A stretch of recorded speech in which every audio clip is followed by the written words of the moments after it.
আসসালামু আলাইকুম। তোমরা সবাই কেমন আছো? আলহামদুলিল্লাহ, আল্লাহর রহমতে তোমরা অনেক ভালো আছো। দেখো তোমাদের সামনে আজকে কি ইয়ামি ইয়ামি অসাধারণ টেস্টি একটা কেক রেসিপি নিয়ে এসেছি। আমি এই সুন্দর কেকটা কিভাবে বানাবো, প্রথমে ডিম ফেটে নিব।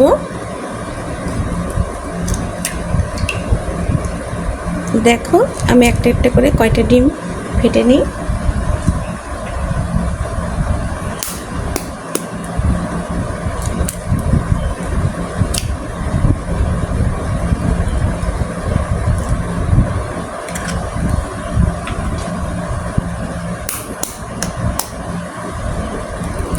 আমি ভ্যানিলা এসেন্স কেক বানাতে অবশ্যই 3টা ডিম নিয়েছি।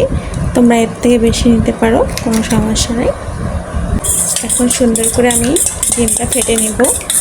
ফেটে নিতে হবে। কেকের ইম্পর্টেন্ট বিষয়টা হচ্ছে ডিম ভালো করে ফেটে নিতে হবে। দেখো আমি কতক্ষণ ডিমটা ফেটাই। তোমরা এটা ব্লেন্ডার মেশিনে করে নিতে পারো, আমি এটা হাত দিয়েই করে নেব। এখানে আমি একটু করে চিনি অ্যাড করব আর একটু করে নেড়ে দেব। চিনি আমি মোট 1 কাপ দিব।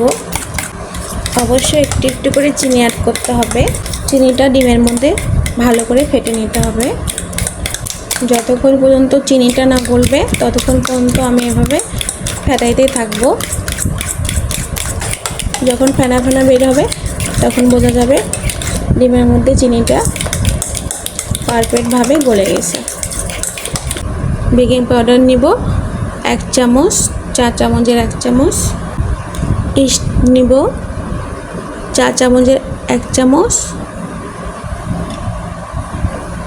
কর্নফ্লাওয়ার নিব চা চামচের 1 চামচ। এখন সুন্দর করে উপকরণগুলো মিশিয়ে নিব। যত মিশাবো তত কেক ভালো হবে, এটা তোমরা ফলো করবা। এখন আমি ভ্যানিলা এসেন্স যোগ করব 1 চামচ, 2 চামচ। তাহলে অনেক সুন্দর লাগবে খেতে, এবং ডিমের যে গন্ধটা হয় ওটা লাগবে না, ইস্টের যে গন্ধটা হয় ওটা লাগবে না। এখন সুন্দর করে আমি নেড়ে নিব। দেখো আমি হাতে 1 চিমটি ফুড কালার নিয়েছি, কমলা কালার। জাস্ট কেকটা অনেক সুন্দর অসাধারণ একটা রং হওয়ার জন্য। এখন আমি সুন্দর করে মিশিয়ে দিব কালারটা। কেকের ডোয়ের সাথে কালারটা মিশিয়ে দিব। ময়দা অ্যাড করব একটু একটু করে।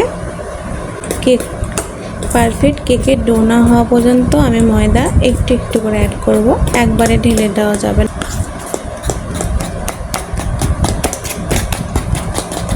শেষে আমি 4 চামচ তেল অ্যাড করব, চা চামচের 4 চামচ।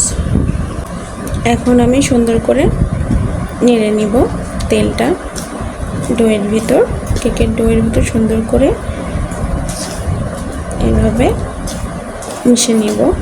দেখো আমার সুন্দরভাবে তেলটা মেশানো শেষ।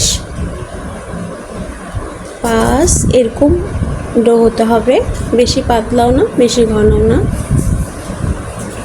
এখন আমি যে পাত্রে কেকের ডোটা দিব, কেক বানাবো, সেই পাত্রে ঢেলে দিব। দেখো আমি এরকম একটা পাত্রে কাগজে তেল ভরা নিয়েছি। নিচে আগে তেল দিয়েছি, এর নিচে আগে তেল দিয়েছি, তারপরে কাগজে দিয়েছি। বাস এইভাবে অবশ্যই একটা কাগজ দিয়ে দিবা। আমি এখন ঢেলে দিব এগুলো সুন্দর করে।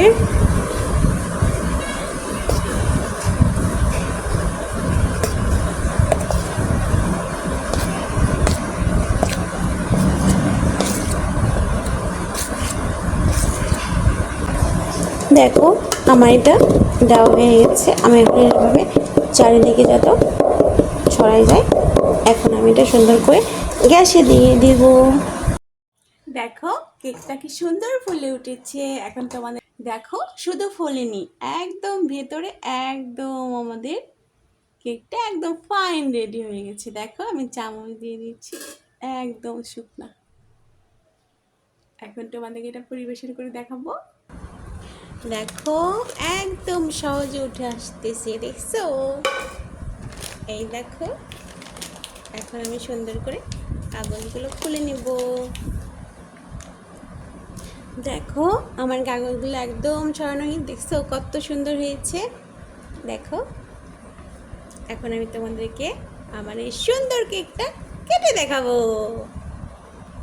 দেখো এখন আমি সুন্দর করে কেটে দেখাবো তোমাদেরকে আমার একদম সুন্দর স্পঞ্জ কেক। দারুণ, এত সুন্দর কেক, দারুণ। দেখছো কত সুন্দরভাবে আমি কেটে নিচ্ছি।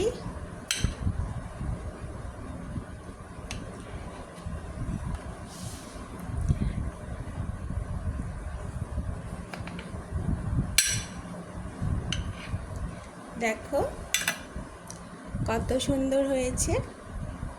ওয়াও,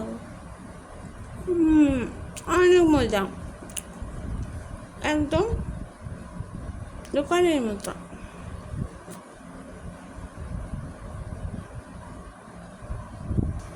অনেক টেস্টি, অনেক ইয়ামি, অনেক টেস্টি, সেই মজা।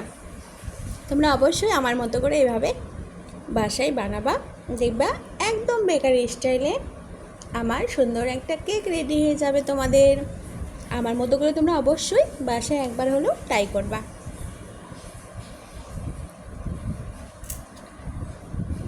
এই কেকটা যদি তোমাদের ভালো লেগে থাকে তাহলে অবশ্যই সাবস্ক্রাইব করে দিবা মাই চ্যানেল ফারজা কিচেন রুম। তাহলে আজকে এই পর্যন্তই। আল্লাহ হাফেজ, বাই।